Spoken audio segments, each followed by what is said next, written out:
All right, so shall we jump into the program, and Lita is going to introduce Kristina, and we're excited to hear what you have to say tonight. Thank you. Good evening, everyone. Our presenter this evening is Kristina Skillin, Executive Director and co-founder of the Museum of Beadwork. She will be sharing with all of us her trials and tribulations which go into developing this kind of institution. Kristina is an artist, an archaeologist, and historian who makes connections between historical practices and the development of technologies. She has 2 BAs in metals and jewelry and classical languages, as well as a Master of Science degree from the University of Aberdeen in archaeology. One of her goals is to show the connection and interconnection of peoples through the common practice of ornamentation and design. It is my pleasure to welcome Kristina Skillin. Thank you for inviting me. I'm going to start off with a really quick little video that I think is a good introduction to the Museum of Beadwork. We created this video back in 2019 for our Kickstarter before the museum was open. So the Kickstarter campaign is of course closed. You can't donate to it. But this video I think is a really good introduction to myself, Heather, and the Museum of Beadwork. So we're going to watch this real quick. When I was traveling in Seattle, I was visiting several other museums and I had an epiphany. I thought we could have a museum that shows the diversity of beaded artwork from all over the world. And I just had an immediate vision of how I wanted it to be.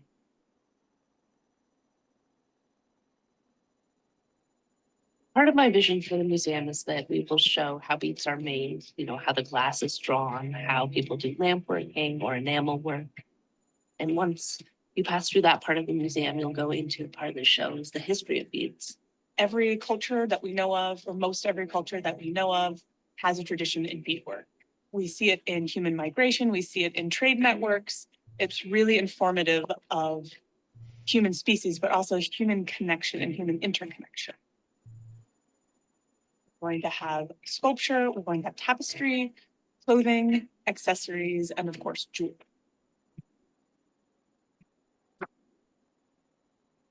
We really want this to be cross-cultural. We want this to be throughout time and just show off the true artistry and deep history of beadwork.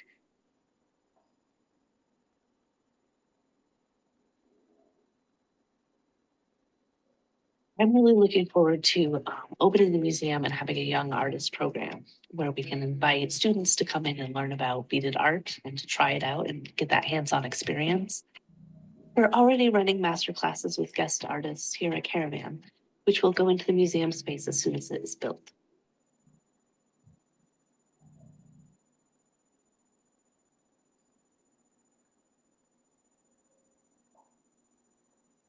What we need to do next is build out this space. It needs a little bit of love. It's in decent shape. It needs new floors. It needs new electrical. We need new lighting. We have a master carpenter that's already on the premises who has agreed to build cases for us. We need HVAC. We need money. Caravan Beads is my family business, and we've been around for about 30 years. All that time, we've been developing relationships with different artists who make beautiful beaded art.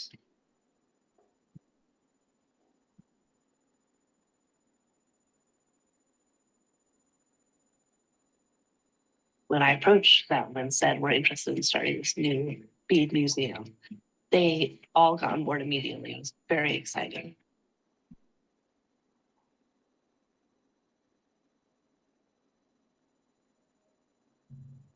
Part of what I love about art is how each person walking up to a piece of art has the experience. They look at it and they see something in their minds that nobody else can see. And I feel like the next step after that is when you start making art yourself, you're really transformed by the experience.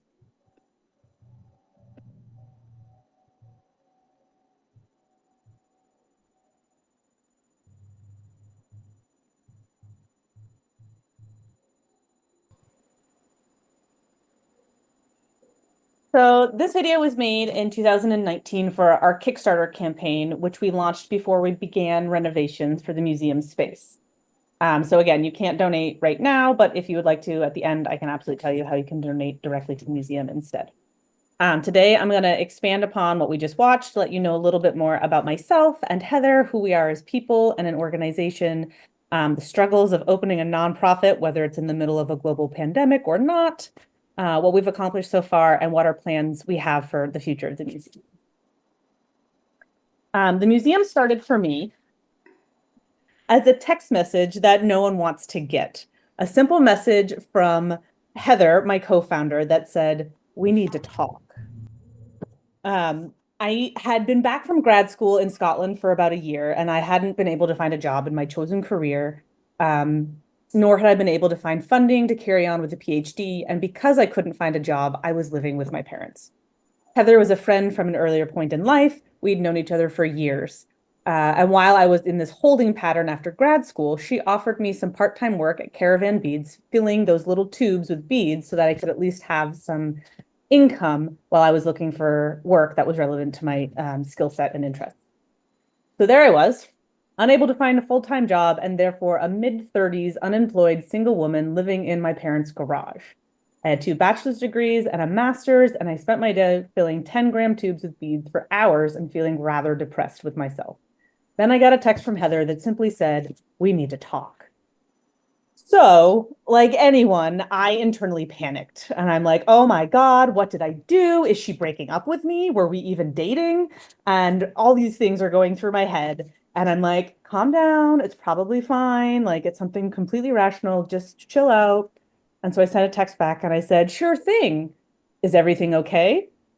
To which she responds with, "I have an amazing idea. We're going to open a museum of beadwork. You have the museum and archaeological background. I know beadwork and the artists, and we can make this a real thing." And I was like, oh my good God. I thought you were going to fire me. I was having a heart attack. This is amazing, but please don't start a text conversation with, "We need to talk." So after we both kind of calmed down, from there, we met up and the museum was born. We did a lot of research about other museums of similar ilk, some that had a much more niche scope to their mission and some that had gone defunct altogether. We decided early on that we wanted this museum to encompass both historic, prehistoric, as well as modern beadwork, and also from all over the globe and not just one geographic area.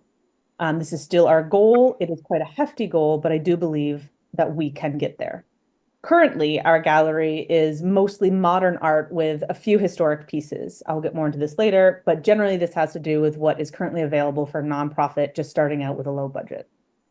This image is a gorgeous Victorian color that is in surprisingly good condition. It was donated to us in 2021 by Deborah Stokes. It's about 20 inches in this image, kind of from top to bottom. And it could be as early as the 1890s or as late as the 1920s. I believe it's probably from the 1900s, but I need to do a little more research on that. And it's in, like I said, surprisingly good condition. It needs a little restoration around the inside, but other than that, it's in really good shape. Our mission statement was one of the first things that we wanted to get sorted. Any nonprofit or other mission-based organization needs this statement to ground them and work as a foundation for what they're trying to achieve. It helps maintain focus on the work you set out to do and communicates overall purpose to not only your employees and your volunteers, but to your partners and to your community. This is the statement. I'm having a hard time reading it because there's people's pictures over it. Basically, we wanted to get across this idea of a working community as well as a place of being inspiration for learning and exploring, but also there are 2 bigger concepts that I wanted to address. First being the fact that beadwork has a deep history that has evolved with humans from the beginning. In 2019, an excavation in Morocco found to date the earliest known beads dating back roughly 100,000 to 120,000 years old, or even 150,000 years old by some estimations.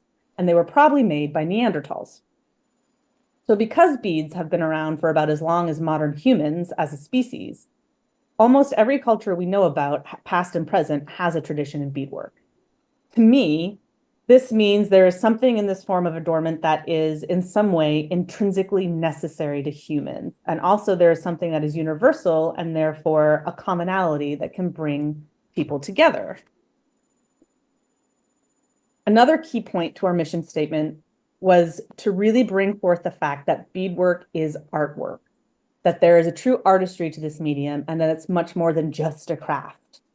A theme that has followed me throughout my official and unofficial academic career is that, and I'm sure you guys have seen this as well, if something is created by women, it's a craft, probably to be monetized. But if something's created by men, it's an art meant to be taken in and appreciated and talked about by philosophical minds.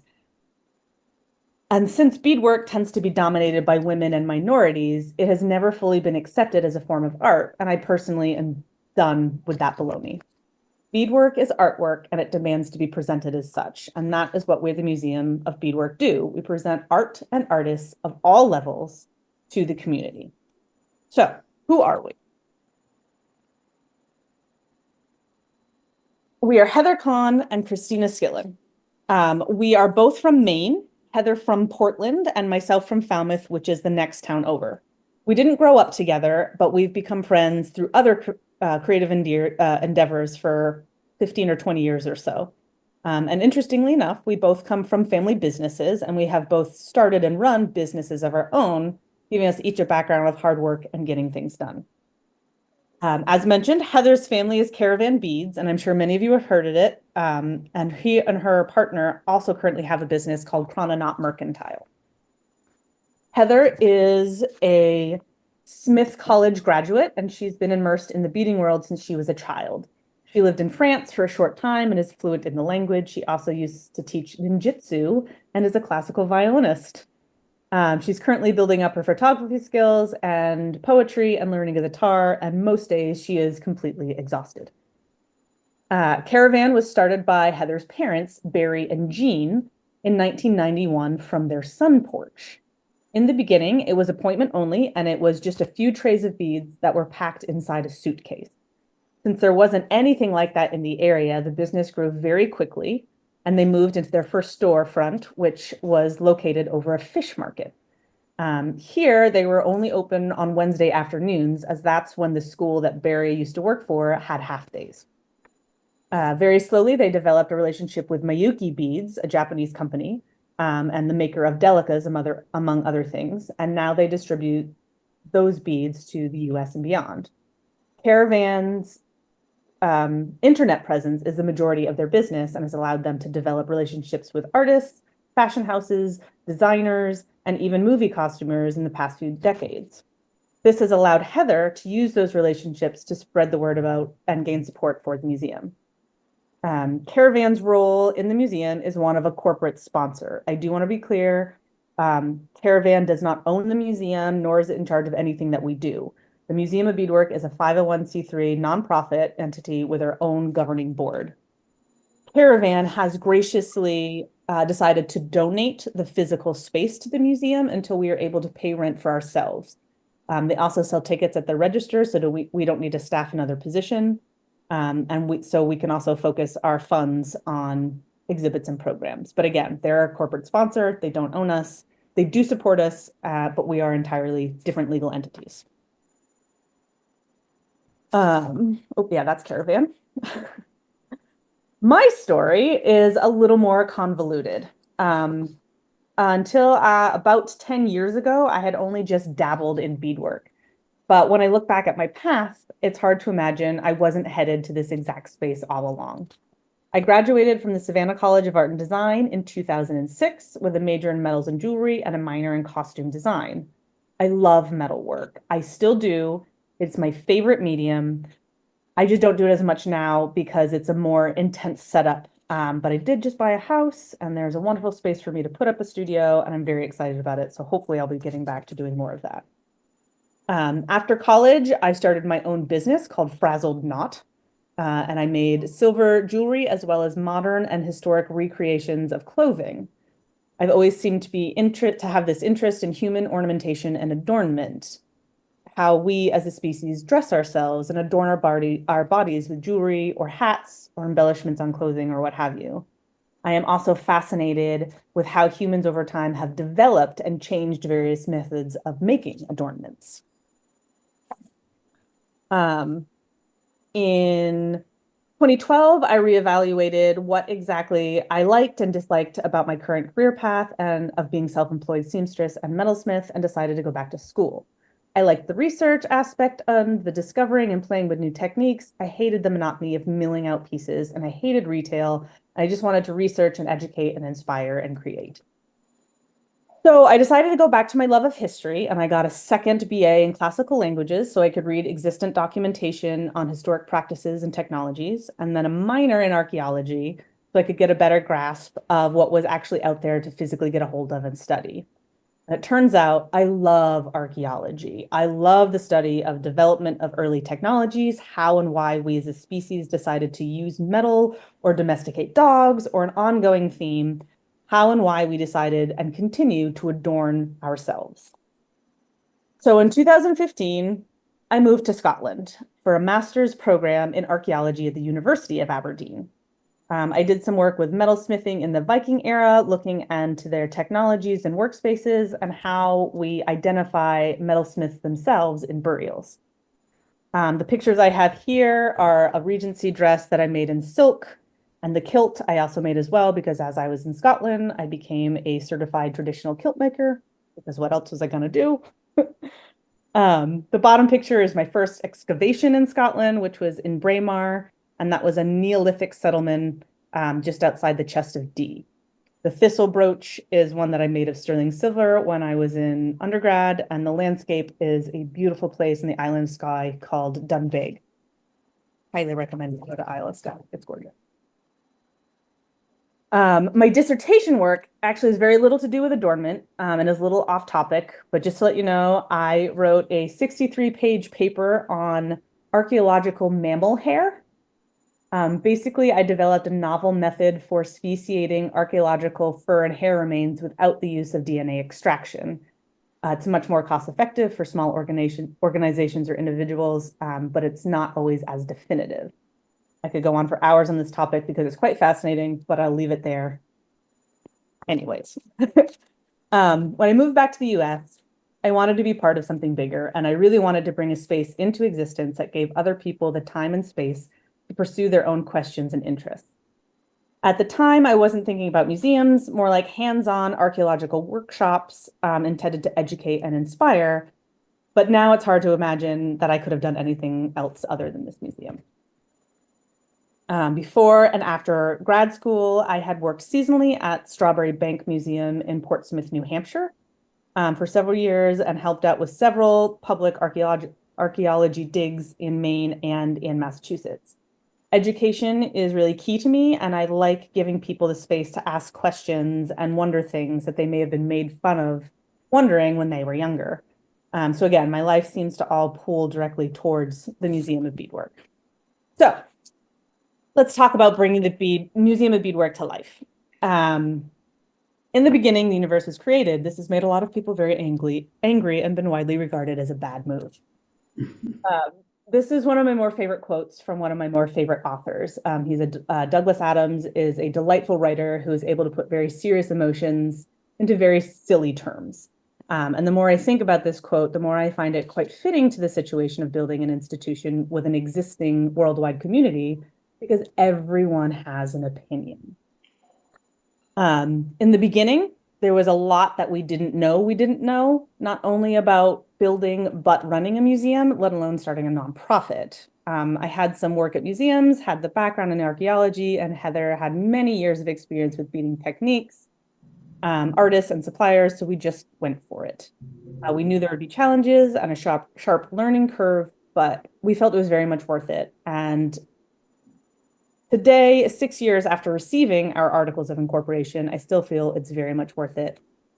And I'm glad that we're continually doing it. We quickly became members of the Maine Association of Nonprofit, who have been amazing at answering questions and providing resources for people just starting out or getting us connected with other groups if they couldn't help. Most states have organizations like this, so I highly recommend reaching out if building a nonprofit is something that you want to do. reach out sooner than you think is necessary, because they will give you information that you didn't know you didn't know. We've also been a member of the American Alliance of Museums since early on, and they too have fantastic materials specifically set up for starting a museum. Both organizations have been integral in getting us organized and aware of things we didn't know. And this image is what our gallery looks like right now. And this image is what our gallery looked like before. Our first major challenge was renovating the space and getting the funds to do so. This is a picture of the space just after we had cleaned it out. We removed all the pegboards. It had become a storage space for everybody in the building. When they moved, they dumped all their stuff there. So there's mattresses and pianos and lots of things in this space. And again, Caravan is donating to us rent-free until we can start bringing in more money. It's about 2,500 square feet. And as I say, it was full of junk. The plan originally was to utilize half the space for the gallery and the other half for a combined office classroom storage area, which is roughly what we did for the first year. And this past March, we expanded the gallery into the classroom space as we have a lot more to show off. We wanted to completely rip out the drop ceiling, add high-end track lighting, update the HVAC, which was fine at heating but not great at cooling, refinish and paint the walls, replace the outer door and window, which you can't see here, with a garage-style door. We're moving in bigger items, have some cases that could be moved around, and some built-in semi-modular cases that we could adjust as needed, and a few other things as well. We got some other numbers together, figured out what was necessary, what could be cut if we didn't get all the funding we wanted, and we put together a Kickstarter to try and crowdsource the renovation budget. The goal with Kickstarter was to do a countdown to the launch of the campaign so that we could build an audience and really spread the word about what we were trying to do. We started our countdown launch, paid for ads, and really got the word out. 4 months until the Kickstarter launch, 3 months until the launch, and you can be part of the beginning, 2 weeks, 10 days. Then, the day before we had scheduled and hyped up our Kickstarter launch, the state of Maine went into lockdown for the COVID-19 pandemic. We really could not have had worse timing. And so we thought about it. We thought, well, we could wait, we could run it anyways and see what we get. And us, in our sweet before times naivety, decided, you know what? It's only gonna be a month, maybe 2. We'll just go for it.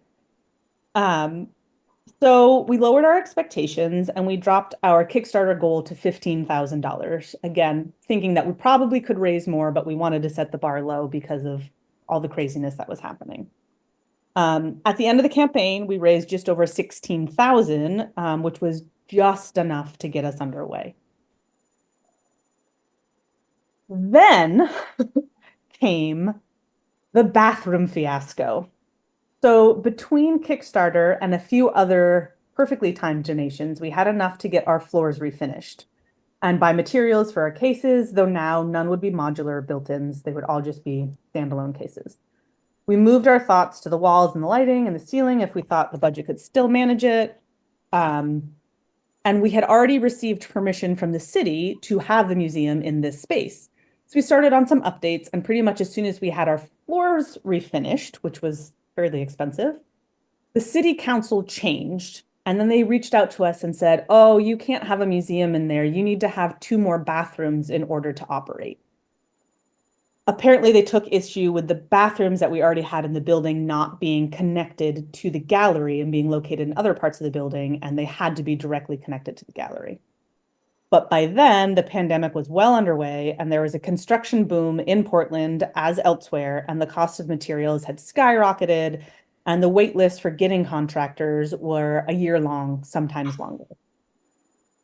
So we searched, we contacted something crazy like 17 different contractors, and they all pretty much the same thing, said the same thing. They said, yeah, we'll come in. This should be really easy. We'll come in and let you know when we can take a look and give you a quote. And then we never heard from them again. It was very frustrating. But we did finally lock someone down at the end of 2022, and construction started in January of 2023. We had to wait for the bathrooms to be completed before we could do other things, as they had to jackhammer up the floors, tear down walls, And with the debris, we couldn't do certain finishing work like painting or installing the permanent exhibition structures or putting in electrical until we knew what electrical we needed for the bathrooms and so on. The bathrooms were finally complete in March of 2023, and almost 2 years after we started looking for a contractor. But with that finally done and a shiny new certificate of occupancy, we set a date for opening on August 4th of 2023, because we wanted to try and catch the tail end of summer tourism in Maine. Unfortunately, we had all but run out of money as the bathrooms ended up costing about $65,000. We ran a few campaigns, got another few perfectly timed donations, and even a small grant from the Awesome Foundation, which was not only the first grant I ever wrote, it was the first successful grant I ever wrote. We also reassessed our expectations for the space. The ceiling would stay as it is because it was perfectly functional. The lighting would just be simple track lighting. And the walls, well, we couldn't hire anybody, so I decided I would do all the finishing work on the walls myself. And I got to say that by the end of August of that year, my arms were so jacked. I was so muscular. Like I said, it's about 2,500 square foot space. They're 12-foot walls. I sanded them all. I mudded them all. I sanded them again. I primed. I painted. I even installed the baseboards myself. And my brother there on the end, he volunteered to paint a mural in our new bathrooms, which is a Tolkien-esque map of Casco Bay, which is the bay in Portland. We worked up until about 1 a.m. on the 3rd, getting everything ready for the gala on the 4th. Oh, it's exhausting. At 6 p.m. on August 4th, we had our gala, our grand opening gala. And it was sold out event of 150 people with live music, food, wine, and our first 7 exhibits.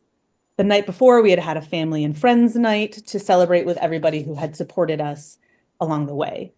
And the day after the gala, on August 5th, we finally opened to the public for the very first time.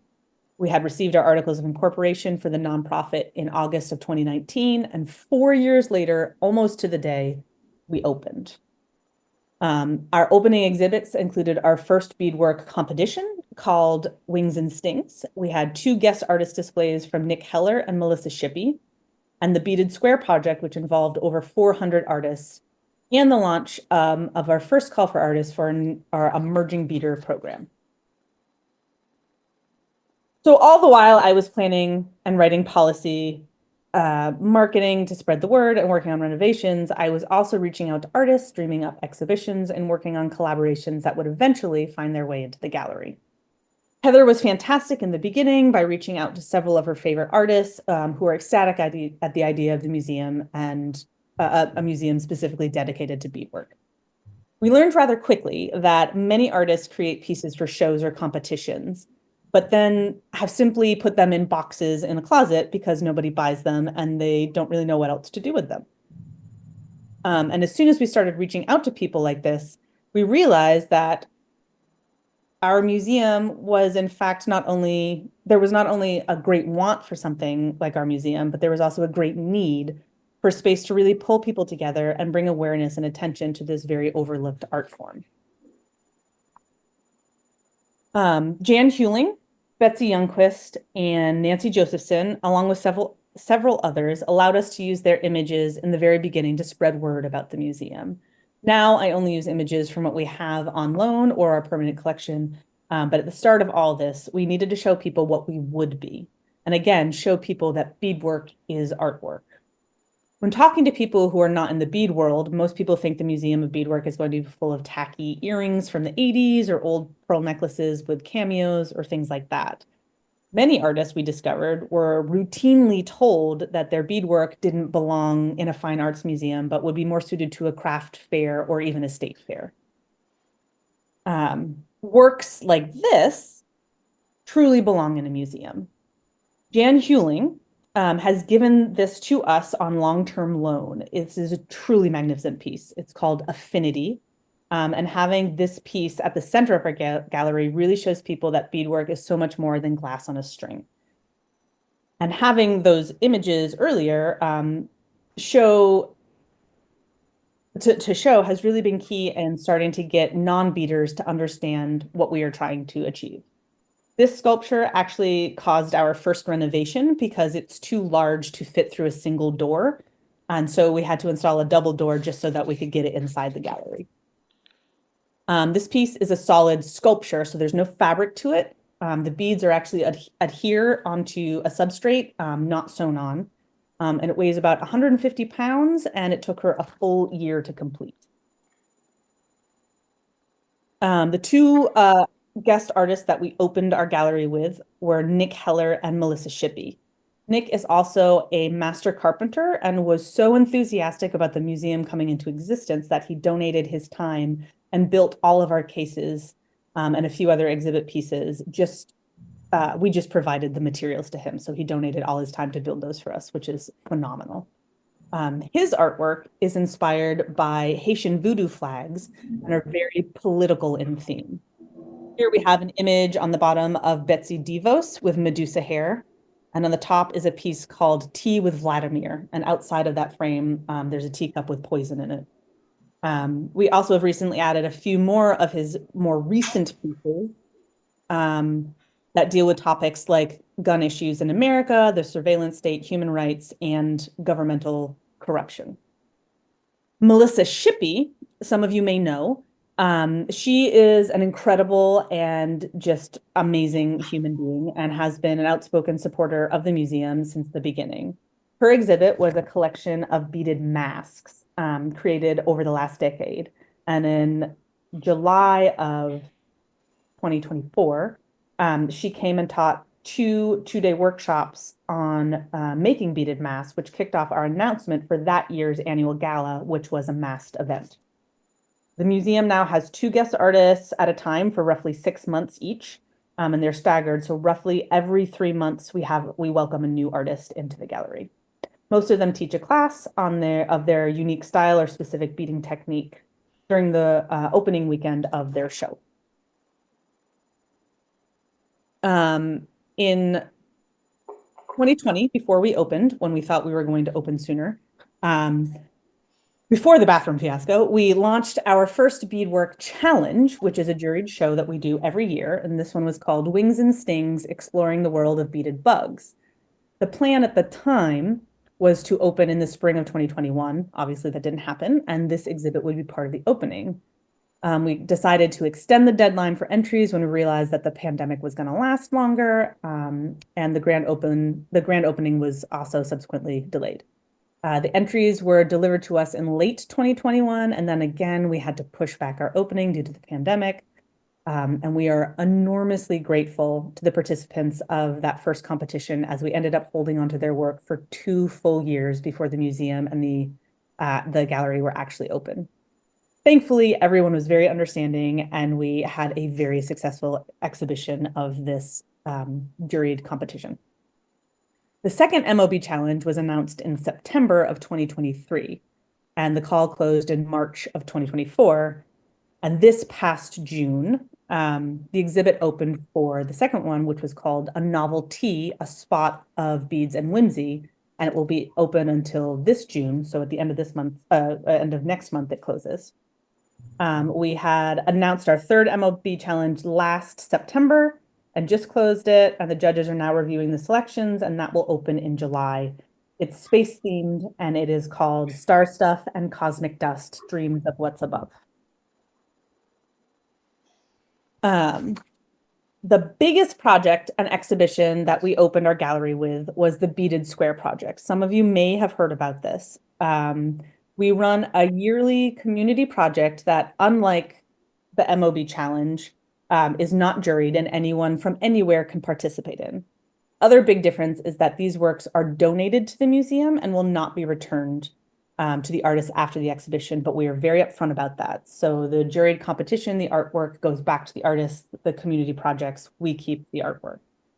The first year and part of the grand opening was the Beaded Square project. This was the brainchild of Nancy Josephson, who is also an incredible human. And it ended up with 541 6-inch by 6-inch beaded squares sent to us from 18 different countries. These squares were made made in between March 2020 and March 2021, and they signify the first full year in lockdown. The simple idea of the project was to allow people to create something together while everyone was safely sheltering apart. This was a monumental project that we did not know would turn out to be as impactful and profound as it did. I'm going to play another short video. It's slightly raw, but it's the first 70 squares that came in. And this will let me grab a drink of water, but it will also show a peek of the scope of the project and what it meant to people who were participating and what we achieved with it.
This was definitely one of the more profound projects I have ever been involved in.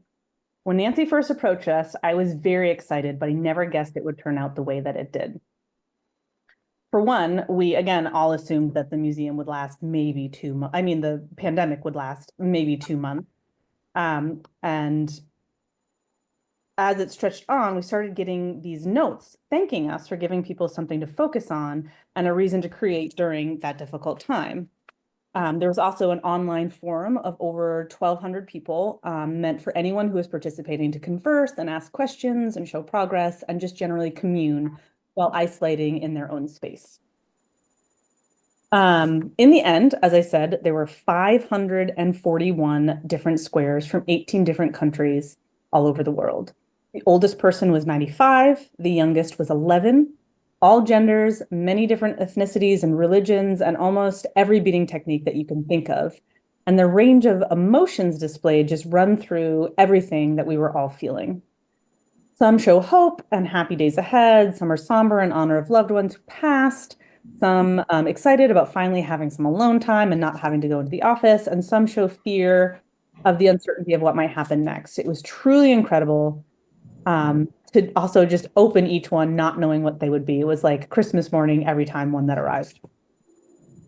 This project will be permanently mounted in our gallery, and we have hopes of an audio component as well, where the statement that people sent in with the squares will be read aloud. So when you're there, standing in front of it, taking this project in, you will also be listening to the stories and be fully immersed in this piece in the way that we were all fully immersed in the pandemic.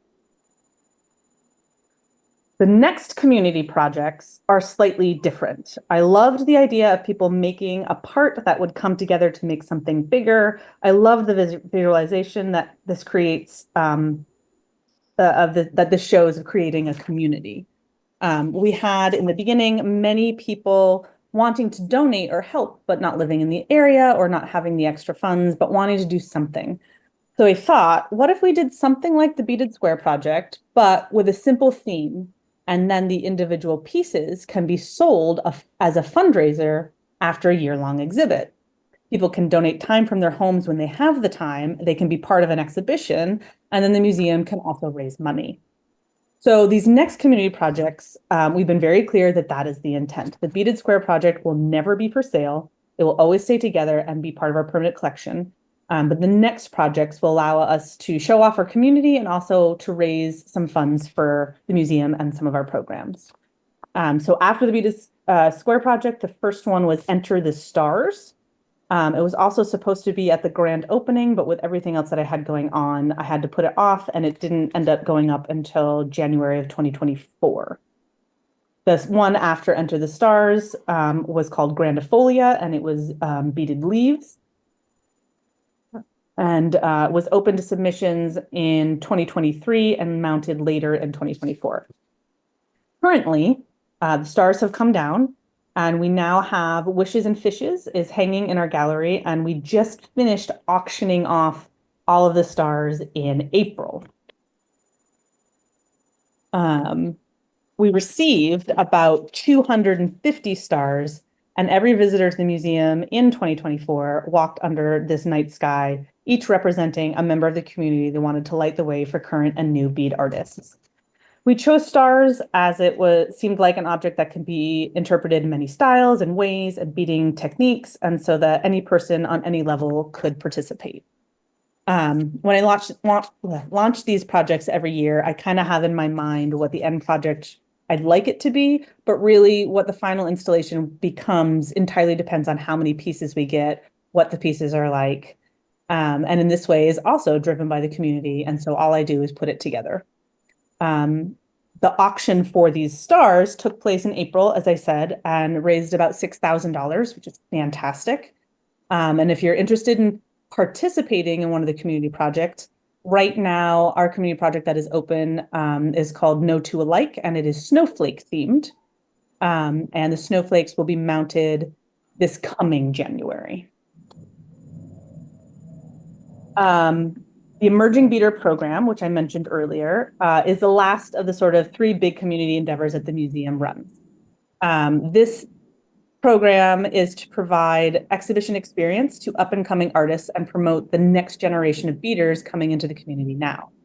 The only rule for applying is that you have to have been beading for less than 5 years.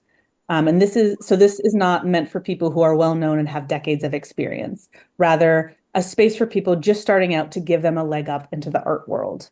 This program is very important to me for 2 reasons. First of all, at least once a day in the gallery, I hear someone say, "Oh my, I could never bead like that." And in truth, yes, you could. If you just keep at it, you absolutely can, just like anything. So I really wanted to highlight early work to show that people, that everyone starts somewhere, and that starting is a valid place in any creative endeavor. I also wanted to show people that beadwork with just a few years of experience is also just as valid and worth showing off in a museum as work created by those who've been doing it for 30 years. It's the first step into a medium, and all steps are worth taking, and therefore every step is worth showing off. The second reason this program is so important to me is simply opportunity. When I graduated from art school, I had never been in a gallery or an art show, let alone a museum. And like I'm sure many of you also have found out that most galleries and museums won't let you in unless you've already had experience in galleries and museums, but you can't get experience in galleries and museums if you've never been in a gallery or museum. And it is one of the most frustrating death loops I have ever experienced. It's just really frustrating, again, as I'm sure you know, as an artist, to be seen as a series of typed lines on a CV rather than people looking at the passion in your face or the passion in your work. And so if all an inspiring artist needs is a typed line on their CV to get on with their potentially brilliant career, then I will hand those lines out like candy on Halloween. I want the museum to be a place of opportunity. I want it to inspire and educate and create a sense of community, but we also have the means to provide opportunities that would otherwise not exist. So I'm absolutely going to do that. That being said, there are a few new projects coming up that I'll tell you about, and then we'll wind down. The first is next year's MOB Challenge, the juried competition. We are teaming up with the Microbe Institute, which is another nonprofit that deals with science communication and public education around the microbial world. This one will be called Mushrooms and Microbes, Nature's Artistry in Detail. The call for submission opens this September and closes April 30th, 2026. In addition, for the Call of Art, we will also be building a special collection for that exhibit that uses beads as visual representation for the microbial world. Things like a series of enlarged Petri dishes that say 15 seconds and then 30 seconds and so on, that show how quickly some microbes can reproduce. Or another piece that will show through color the biodiversity of all the microbes that can be found just on the tip of a pin. Another opportunity we are going to have is we are working on a geography program, and this will be 2 dedicated cases that will highlight traditional beadwork from specific geographic areas across the globe on a rotating basis. We already have a group of ladies from Guatemala that do traditional bead weaving that would like to kick us off. The moment we're trying to figure out the legalities of importing art on loan while all these new tariff fees are fluctuating madly. So that mask there is a type of traditional beadwork called huichol that is originally from an area in Western Mexico. And the last of our new programs, shown off by the bead embroidery there, is one that I've been trying to get in place since before we opened. And it is all up for the Wabanaki Confederacy. And the Wabanaki Confederacy consists of several tribal groups indigenous to Maine, the largest groups being the Abenaki, Passamaquoddy, Penobscot, Maliseet, and Micmac or Mi'kmaq. We have partnered with Wabanaki Public Health and Wellness, and are in the process of creating a space and exhibit that is for and by the Wabanaki people. The work will be created by local artists and rotate through once a year. We're currently awaiting news of a grant that we applied for specifically for this exhibit. If we don't get the grant, the exhibit will continue. It will just start off on a smaller scale.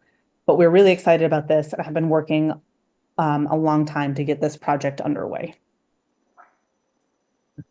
So to kind of wind things down, I think the best thing to tell you now is how you can help. You can support the museum and programs we run. Obviously, as a nonprofit, we need money. We need donations and always will. Those can be made directly to our website. You can mail us a check, or you are free to email me at any point. We have several fundraising opportunities every year. I mentioned the mass gala that we had in 2024.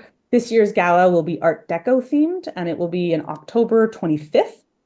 And tickets are available on the website now. We will also be having our 5th annual online auction starting November 21st. We usually hold these every year, the weekend before Thanksgiving, and it's full of beading supplies, finished jewelry, artwork, beadwork kits and classes, and so much more. We are continually looking for donations of artwork and beaded objects for a permanent collection as well. If you have something that you think will support our mission, please feel free to email me directly with some images. But what also really helps us is getting our name and our mission out there and heard of. So if you haven't signed up for our mailing list, you can do that at the bottom of our website. Those emails can be forwarded to people you like or even to people you don't like. If you haven't liked us on Facebook, Instagram, or Blue Sky, please do so. One of the really easy ways to support us is to like and share our posts, especially if you add something like this organization is doing really great things or their mission is near and dear to me, something that will tell people that we have support, we're here, and we are an organization really worth looking into. So yes, this is the end of my rantings. I realize I covered a lot of things. I'm a bit of a fast talker, so I apologize if I lost anyone. We have a chunk of time for questions, and I'm much better at questions than I am at talks. So if I spoke of anything, please don't hesitate to ask. Questions are my favorite part. My email is right there. Feel free to email me anything further. Check out our website. Donation information is located under the gift shop tab. And yes, thank you for listening. Let's do some questions. I wanted to mention that our own Sally Shore has work at the museum. I actually saw your name and I was like, is that the Sally Shore I know? So I was going to ask because I was like, I think you sent us lots of things and I'm very excited about it. Yeah, I donated a couple of starfish to you and I saw that they were in the auction. I had a question about the auctions because one of the pieces said closed and the other one did not say closed. And I wondered if you sell everything at whatever you can get for them, or do you have things that didn't sell? There are a few things that didn't sell. So the auction, we use an auction website. Mhm. And we use Bidding Owl just because it seemed to be the easiest and had the most options. There's some things I'm not a computer person, so it's sort of like kind of a drag and drop, and I'm like, great, that's what I can understand. There's a whole formula on the back end that you put the star in. So we had to just kind of come up with the retail prices, which was a very difficult thing to do, to figure out what you would sell a beaded star for all the different ones. And then you set a starting bid. And if nobody bids on it, then you don't sell it. And so you also then add in bidding increments. So like we decided that for the stars of some stars were like a $5 increment to get up to like $45. There were some stars that we had for $250. So that had a higher bid. But that's all in the back end, and it's actually easy to figure out once you're in it. Anybody wants to do an auction, I'm happy to tell you how we did that. Thank you. Nancy. Yes, I have a couple of questions and a comment. That was a great presentation. Thank you so much. That Victorian neck piece that you showed, it's kind of a mustard colored. Yeah. Was that beads? All beads. So it has a kind of like they're like golden colored, not actual gold, but they're a golden colored glass bead. And it is a golden colored silk thread that is holding it all together. And so it's all tiny, tiny. I would say they're probably 15 O's or smaller. If you're familiar with beads, it's a very tiny bead. And so it was before, so in roughly the 1920s, there was kind of an industrialization of making beads. And that's why you see a lot of flapper gowns in the like teens, 20s, 30s. Beadwork became very big because while it was still expensive, it was a lot cheaper than it had been because there was this industrialization of the beading process and making beads. So this was actually, I assume, prior to that. So that piece, again, is just a stunning piece. One, that it even exists, and two, that it exists in such a complete state. It's in really good shape. So it's all done by hand and all tiny, tiny beads. So was something like that common in those days?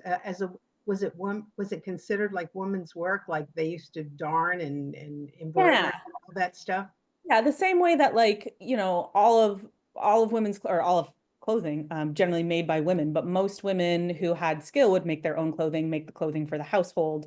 And so anything added like that probably was somebody who probably had at least a little bit of money, so they had servants to do other things so that they had the time to, not leisurely, but they had the time to make something that big and intricate.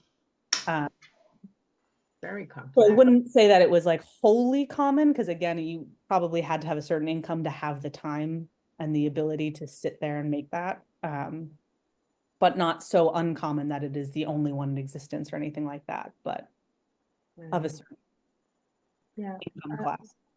This is kind of a weird question and not very pertinent, terribly pertinent, but just out of curiosity, when you were doing that big 6x6 community project? international piece, the squares, Yeah. just curiously, when you hung it, did you hang the pieces as you went along, or did you think about where you Yeah, so I do see if there's any pictures of that, it doesn't matter. So we had them, I had 12 folding 8-foot tables, and I had laid them out, and it was sort of that, how do you even approach this project? And so I laid them out roughly in chronological order because I had to start somewhere.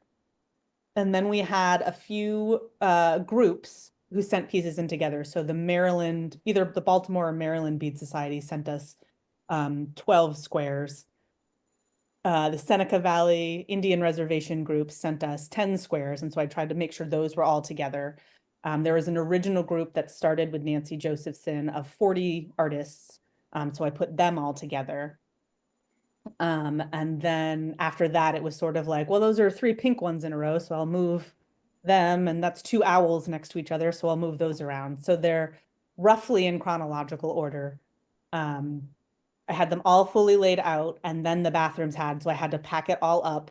The bathroom construction happened, and then I relaid them all out so that we could then physically attach them to the framework.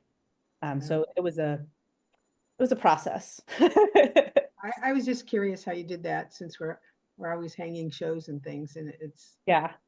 a conundrum. Yeah, again, I was like, I guess we do this chronologically. I think I was also curious of, would there be any themes that changed over time, which didn't seem to be the case. But in my head, I was like, oh, it might be kind of cool to know. But yeah, roughly chronologically. And I just have I just wanted to thank you for saying that beadwork is art. You're welcome. It's kind of like one of our core mission pieces, and it's always very interesting when people come in. Again, it's a thing that tells me like we're doing the right thing, because people will come in and just go, oh my God, I didn't even know. And you're like, that's right, we're doing that. You're very chuffed. Well, I'm just going to throw something in for the guild. We recently had a show. There was recently a show at the Huntington Arts Council it was called a Master Showcase for people that had won Best in Show or honorable mention 2 previous years, and then they took those people and they made a show out of it. I think it was in January, and out of the 9 people in the show, 5 of them were us. We're from the Long Island Craft Guild. And that place is normally known for painting and that sort of thing. So we're really getting the sense that finally craft is art instead of. It's this weird, like, again, craft and art, like where's the line? Where's the definition? And I've had a lot of people just say, I applied with beautiful pieces I had somebody who applied to San Francisco Bay art something and was told flat out, beadwork is not artwork. You cannot apply with that. It was just like, and he was like, can you specify like why? And they were like, well, it's utilitarian. You can do something with it. Otherwise it's art. And it was just like, that's such a bogus answer. And I hate it. It was so elitist too, that I was like, I don't like them. Well, I think things are starting to change a little bit, because the Met and the Modern here are starting to show ceramics and fiber and everything. So I'll shut up now. Yeah. Go ahead, Alice. I was just thank you, by the way, this is wonderful. I was just wondering if you had, the museum is quite small now. I was wondering if things were donated, pieces that you would accept, if there's room to keep, not have them stuck in a drawer or a closet somewhere. I inherited this, and lovely. it's, I once found something like it and wrote down, it's just a piece. Yeah. And I believe it's some kind of Indian piece. Yeah, it looks like it has native. Yeah. Yeah, it's on leather. Yeah. Very cool. Yeah, it's quite. Yeah, no, we absolutely will take in artwork. Again, our space is small. We did just expand in March, so we added a whole bunch more spaces and exhibits. We have a small storage location, but the plan is to expand. Again, it's just sort of we're starting out. I try and keep things on rotation so that, again, it's just something's always new. So if you come in more than once a year, it's not just the same stuff over and over again. And like I said, we do have some storage, but we are expanding, and so I am trying to build up the collection from everywhere and not also just be, again, we have a lot of modern art at the moment. We do have some historic pieces, but it's mostly modern art just because that's what people have. And they're beautiful pieces. So I would love to get more historic pieces, more indigenous pieces. Again, we're doing the geography sections. I'm hoping we just, there was a woman from Bath, Maine, who had gone to Ukraine to try and help interpret and teach English and things like that. And she stayed with the family, and she brought back a beaded christening gown that the family wanted to donate. So we have this beautiful baby christening. It's got poppies beaded on it. It's beautiful. So I'm definitely always taking things in, and like I said, try and rotate things through so that everything has a chance to be shown and it isn't just stuck on a shelf in the back somewhere. I'll email you, see if you want it. Do, yeah. Send me some images and any information you have about it, like if you know when you got None. it. Oh yeah, it's There's a old. lot of it, yeah. Have you had any anything to do or collaborated with Haystack Mountain School of Crafts? Oh yeah, it's nearby. It's Yeah, it's not up far. the coast, down east. I know several people who've gone there. There's a gentleman named David Little who's a photographer, and every year for an auction, he donates some of his books that he's done photography for. Actually, one of my neighbors, my back neighbor, is a woodworker who taught there for like 30 years. I've been his neighbor for a year and a half now, and I just met him because our paths never crossed. He's really cool. I think So they've had some beading classes. yeah, they've done some smaller things. At the moment, we were talking before the meeting. At the moment, I'm the only employee. I have 3 docents that watch the gallery for me so that I can do other things. And so again, the moment it's tricky and just that I'm doing everything, and so spreading my time out. We do have classes in the museum that we have master classes for people to come in and teach things, but haven't connected with Haystack or other places in that way just because I don't have the people to send out to do them. But that is the goal.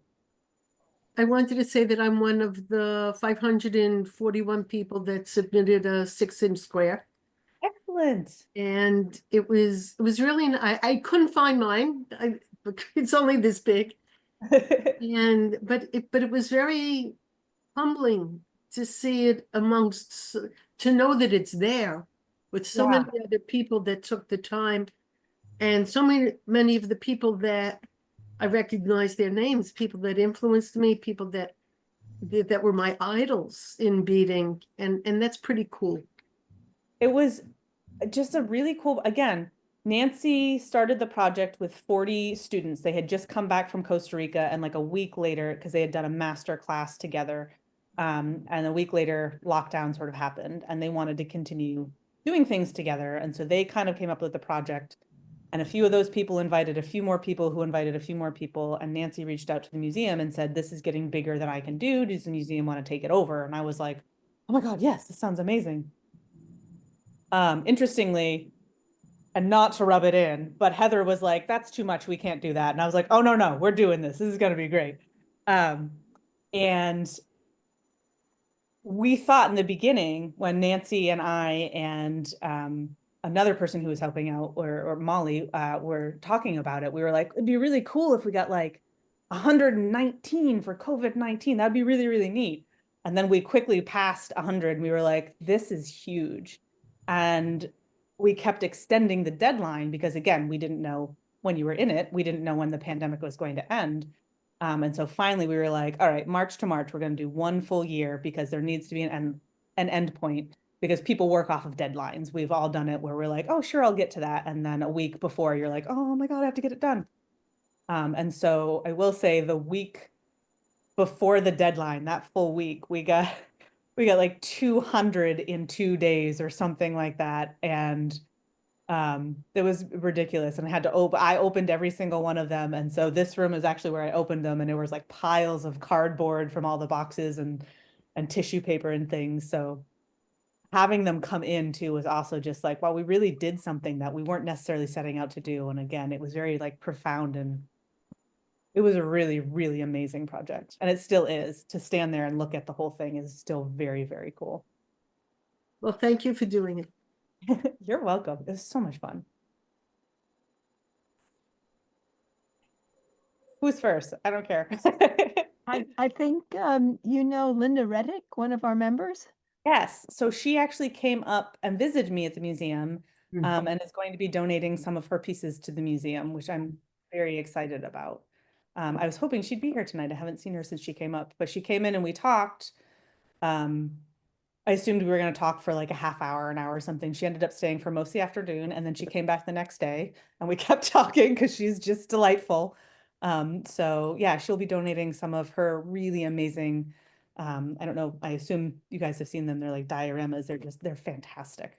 The beaded square project, were they all done differently? Were some of them glued beads, some were on, woven, some Yeah. were stitched?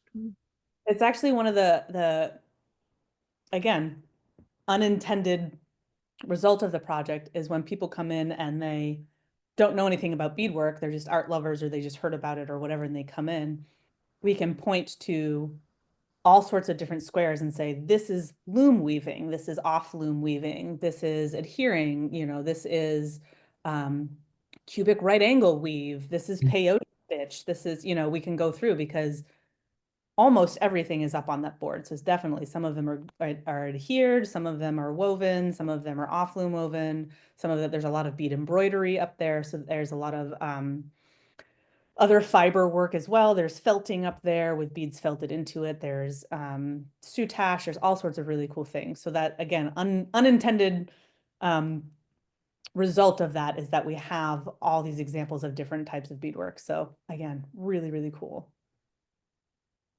Thank you. You just used the term peyote stitch. And this is something that I read a letter to the editor in Bead and Button magazine, probably 10 or 15 years ago, from a tribal beader who asked us, please not to use peyote stitch if we're not doing tribal work, use gourd stitch. Is there any... It's a tricky thing. So I know exactly what you're talking about. And so this is the tricky part, is that there are many people who say, if you are not tribal or doing tribal work, please use the term gourd stitch. There are also many tribal people who say, please don't whitewash our contribution to beadwork and change it to something that is more palatable for white people. And so it is one of those, like, I'm not sure what to do.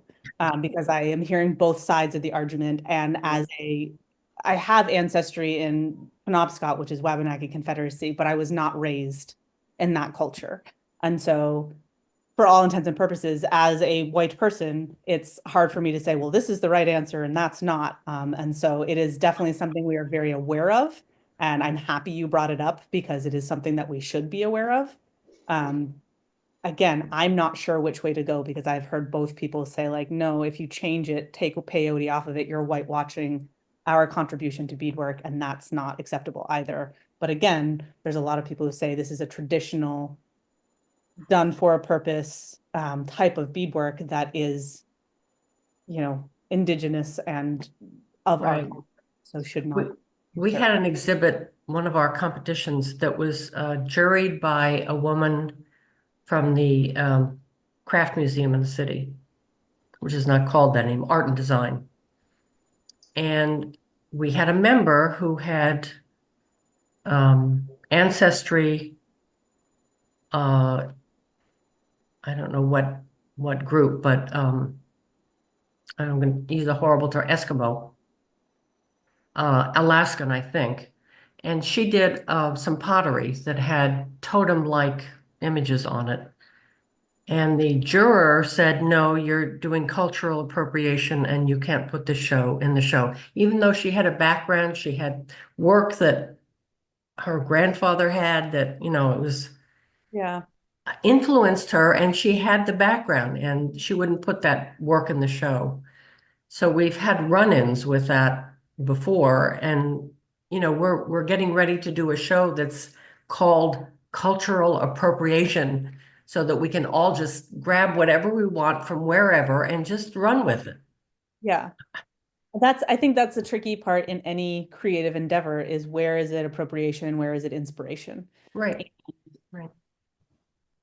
I don't know that there is an answer. I don't know that anybody has an answer. I think it's an audience perspective. I think there are definitely some people who I would look at and be like, yeah, that's not okay. You can't do that. But there are times where the answer is difficult. I don't know if there is an answer. Yeah.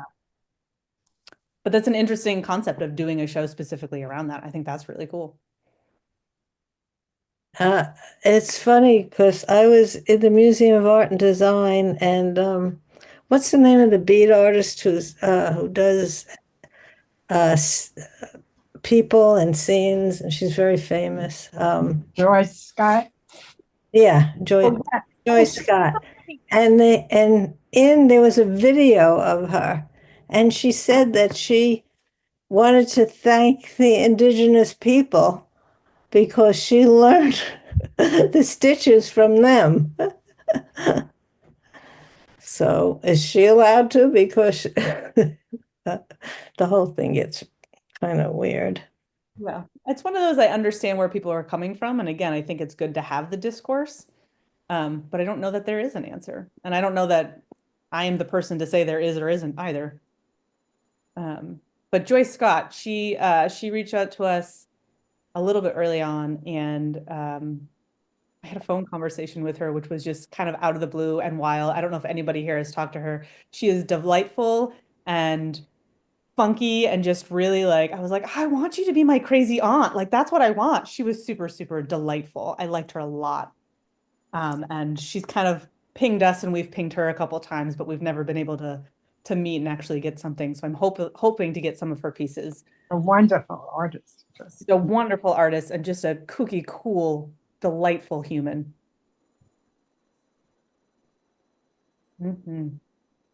Any other questions? Well, if none, then I'd just like to thank you on behalf of the Guild for your wonderful presentation, and hopefully we'll get to visit you at some point. I hope so. We're like I said, we're open Fridays, Saturdays, Sundays. We're trying to get Thursdays as well.